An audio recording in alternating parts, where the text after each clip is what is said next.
I want to ask you about something that's new to college football this year is the headset coach communication. Like as a coach, I've had to learn a little bit, but I love it, to answer your question really succinctly.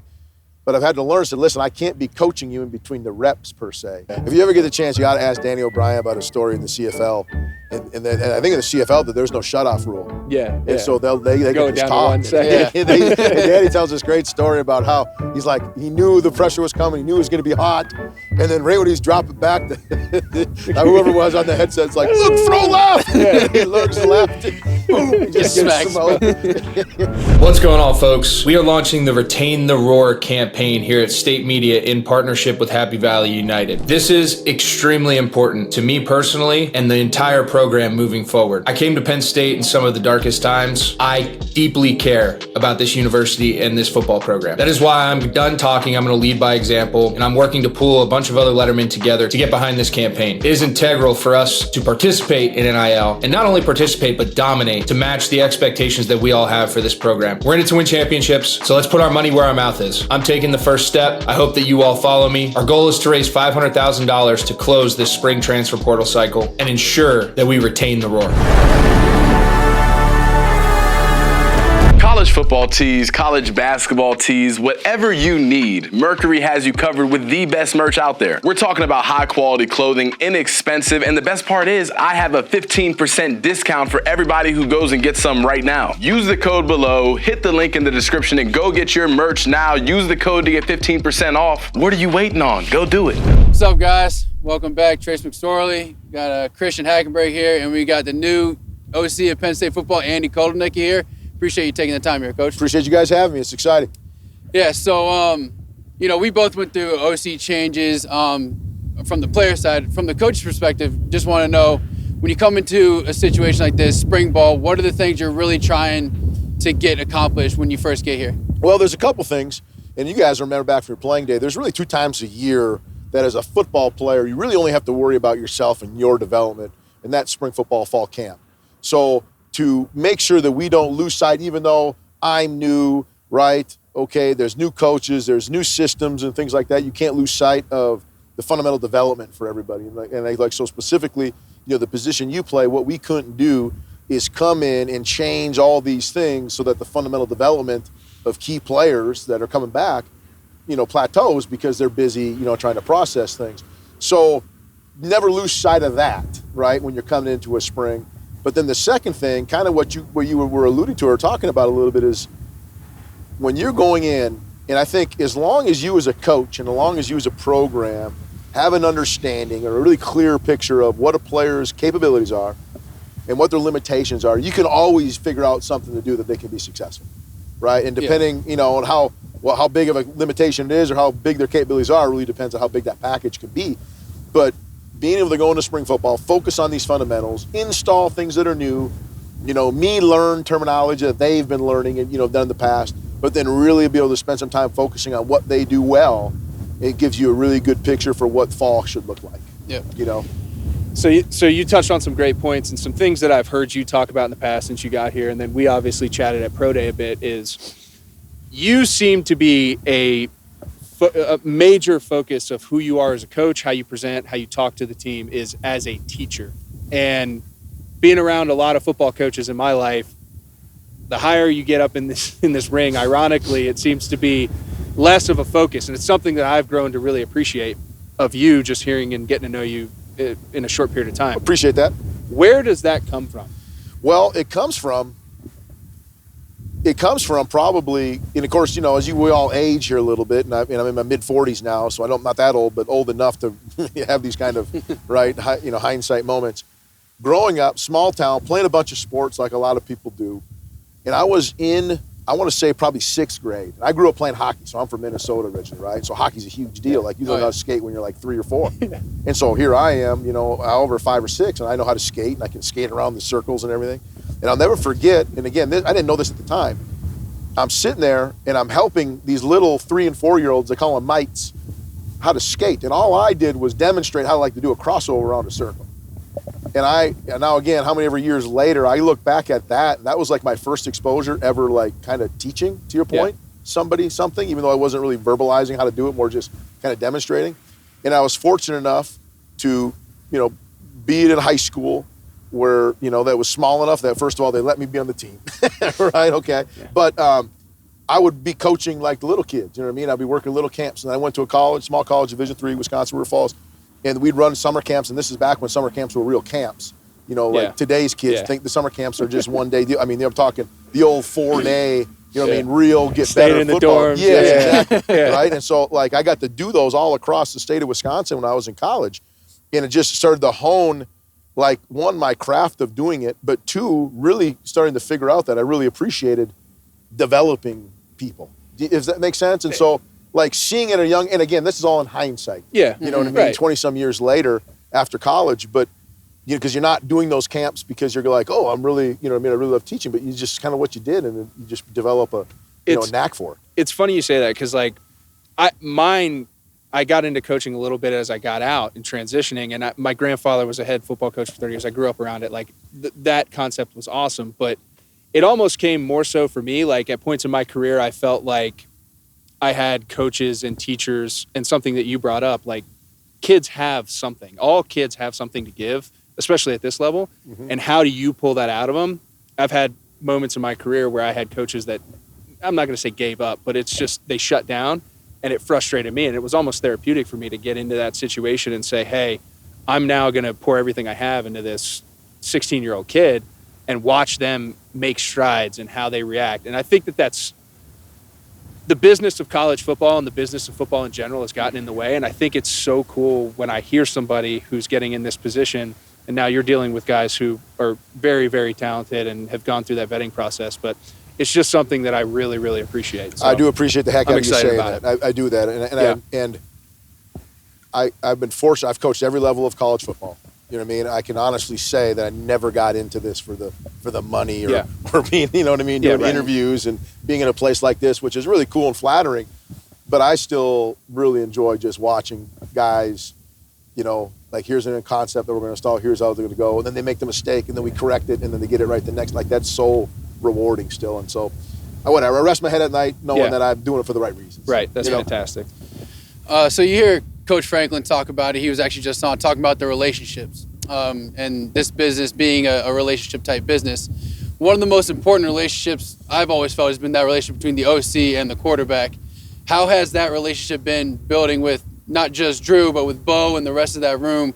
You've talked about getting to learn each guy's strengths and weaknesses, but even just them as people, as men, not just players. So it's been really cool because after me and Coach Franklin went through the interview process and however long that took, the first people he had me reach out to were all the quarterbacks. And you can get a sense, and your first impressions matter a lot.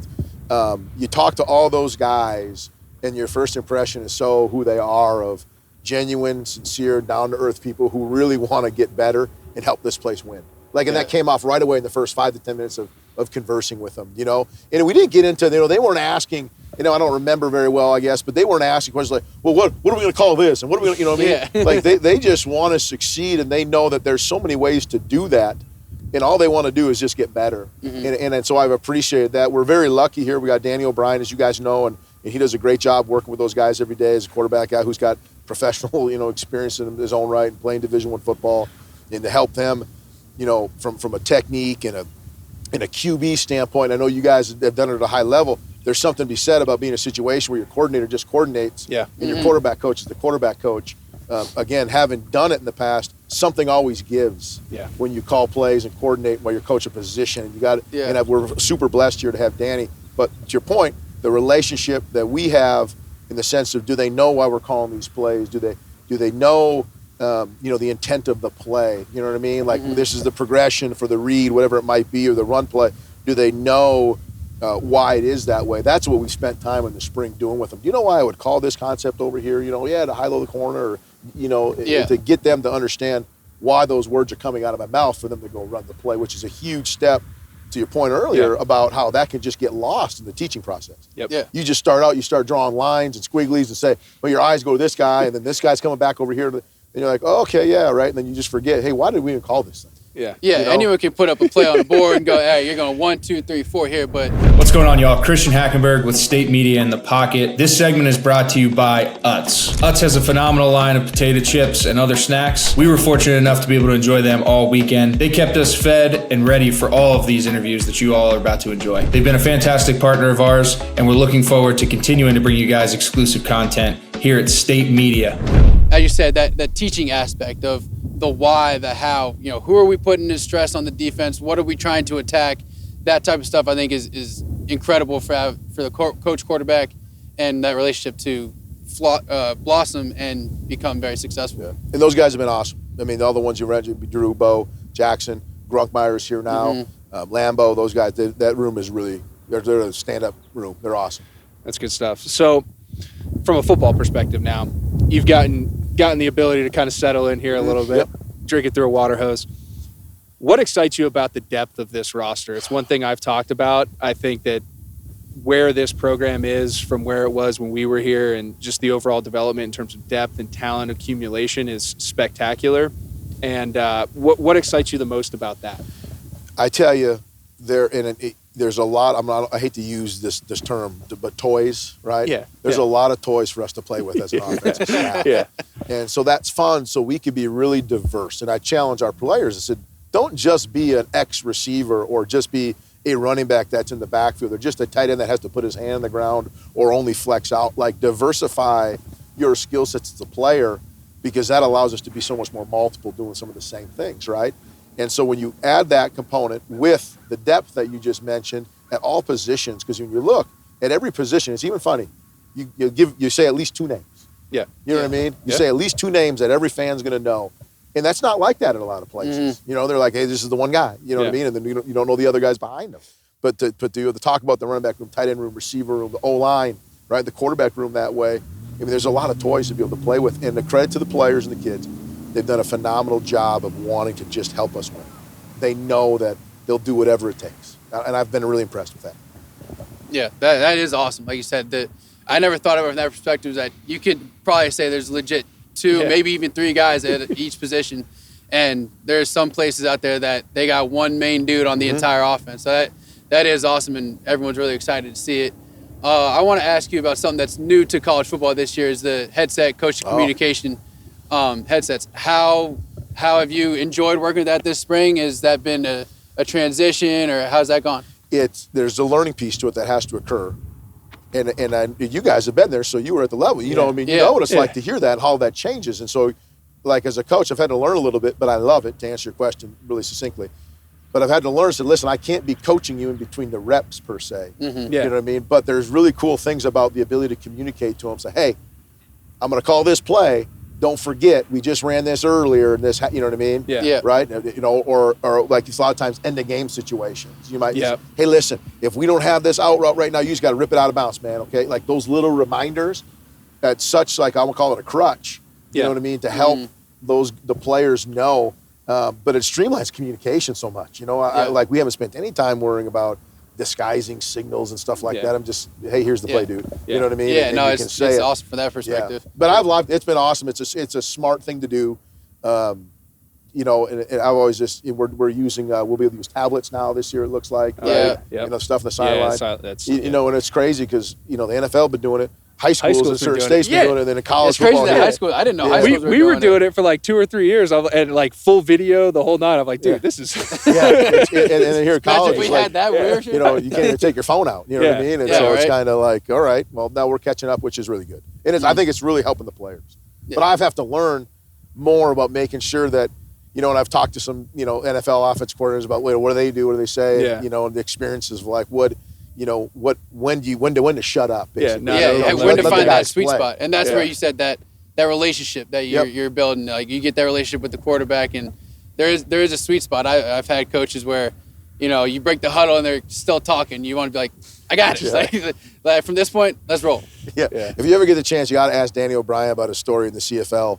And I think in the CFL that there's no shutoff rule. And so they go can just down talk. to 1 second. And Danny tells this great story about how he's like, he knew the pressure was coming. He knew it was going to be hot.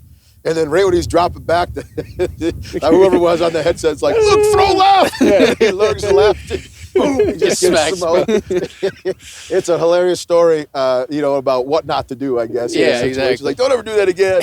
And I could imagine being there, all of a sudden you hear, the voice of God in your ear. Like, look left. Oh, okay. Yeah. It's just lit up. It's great. So, you obviously haven't been here that long, but you've immersed yourself in this situation. And something that I've taken a lot of pride in my time here is just the history of Penn State. I was never a Penn State blue blood brought up. I was born in Northeastern PA, understood the everything that came into that. But if you were to look up a Penn State football player in the dictionary, the definition of a Penn State football player, what would that be to you? Oh, what are they? Well, first of all, the first word that comes to mind is tough, right? I think they have to be tough and gritty are the first two words that pop into my mind. But then when you think about the football that we're at this level, you think about like the commitment piece that has to happen at a place like this. You know what I mean? Like, you got to be all in. Yeah. You know what I mean? Like, you can't, one, to be a Division I football player in general, but two, at a place like Penn State where between the alumni base, the fan base, if you're not all in for what that means, that support, right? Yeah. It's not going to work out for you. Yeah. Right? So that might be a very generic answer, but in my mind, really, and I don't know if someone asked me, and this was a true story in my press conference about growing up. Yeah. With a helmet and the white helmet, and like it was just total happenstance. And I saw on TV one day in the '80s, the Penn State, and I'm like, I became a Penn State fan. Yeah. And so, of course, in the '90s, and the names like Curtis Enos and LeVar Arrington, those names are so they stick with my mind, and you just think about tough people who are gritty, right? But now having been here, the commitment necessary to be a part of all of that, right? How many hundreds of thousands of people are so excited for Saturdays in the fall? Yep. Yeah. Right? Do you know what I mean? Like it's every minute. Yeah, it's a huge deal, and you got to want that. Yep. Yeah. Even just the amount of people that will be here on Saturday. Yeah. Like, There's it's a going to be spring 80, football 90,000 game people here. Yeah, let's be real. No win or loss is here. But it's not going to make a difference in the fall. But they said there'll be 80, 90,000 people here, excited, ready to come see it going. So that's all I had. You got anything else to add? No, I'm good. I appreciate it, Coach. Well, you guys have been awesome. I appreciate your support, and I do mean this. Like, the Penn State community has been very welcoming to myself and the family. It's really cool to be a part of it. Great. Yep. We love it. We're excited. Awesome, guys.